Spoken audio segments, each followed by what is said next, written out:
You know the story, right? Cozy fires, twinkling lights, and of course, the jolly man in a red suit who brings presents to all the good kids. But what if I told you that in some parts of the world, that holiday cheer comes with a really, really dark shadow? Let's pull back the curtain on the other side of Christmas. Everybody, meet Krampus. For hundreds of years, this terrifying creature has been the stuff of nightmares for naughty children all across the Alps. He's kind of the original bad Santa, and believe me, his job isn't to give gifts, it's to take. And this isn't just some made-up monster story. No, this is a deeply rooted folk tradition. In places like Austria and southern Germany, the arrival of St. Nicholas is always balanced by the arrival of this menacing enforcer. So where on earth did this Christmas devil come from? And how in the world did he become St. Nicholas's terrifying partner in crime? To really understand Krampus, we need to go way, way back, long before the first Christmas tree was ever even lit. See, long before Christianity arrived in the Alps, winter was a time of ritual and, honestly, a lot of fear. The longest, darkest nights of the year were thought to be when the veil between our world and the spirit world was at its absolute thinnest, and spirits, they roamed free. The ancestors of Krampus were probably these guys, the Perkten.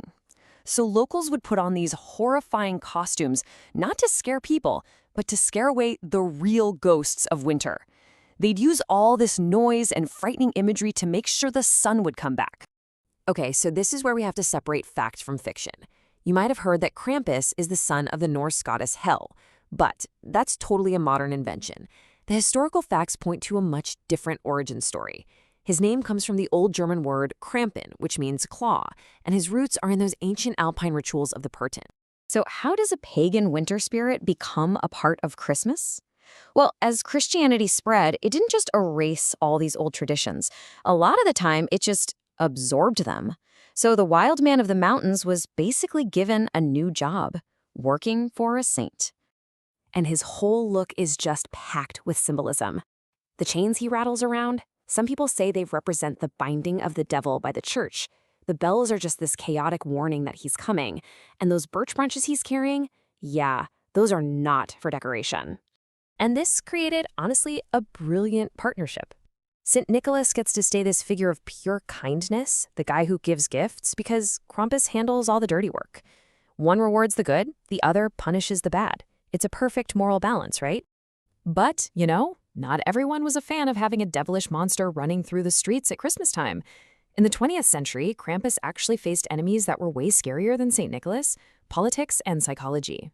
So after becoming this kind of pop culture hit on holiday postcards, Krampus ran into some serious trouble.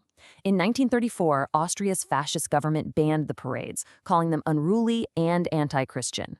Then, after the war, a whole new movement argued that, hey, maybe terrifying little kids with a demon probably isn't great for their mental health. This quote just captures that official feeling perfectly. Governments and educators were actively trying to stamp out the whole tradition. They wanted a gentler, Krampus-free Christmas. And for a while, it really seemed like the Christmas devil's days were numbered. But you just can't keep a good demon down. In the late 20th century, as people started looking for an antidote to that super commercialized, overly sweet version of Christmas we all know, Krampus made a spectacular comeback. And as he spread across the globe, this fascinating split happened. Over in the Alps, you have the Krampuslauf. It's this raw, intense community thing. But when it crossed the Atlantic to the US, it totally transformed. The American Krampusnacht is way less about punishing naughty kids and a lot more about adults having a wild counterculture costume party. And of course, pop culture is what really sealed the deal. Thanks to movies, TV shows, and the internet, a once obscure alpine folk demon is now a global holiday icon.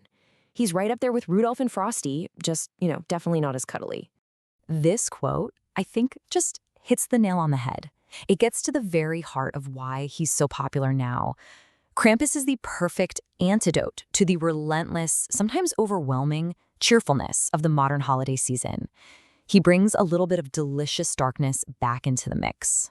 So the story of Krampus really leaves us with a fascinating question.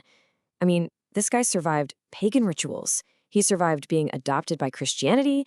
He survived political bans. And now he's a global star.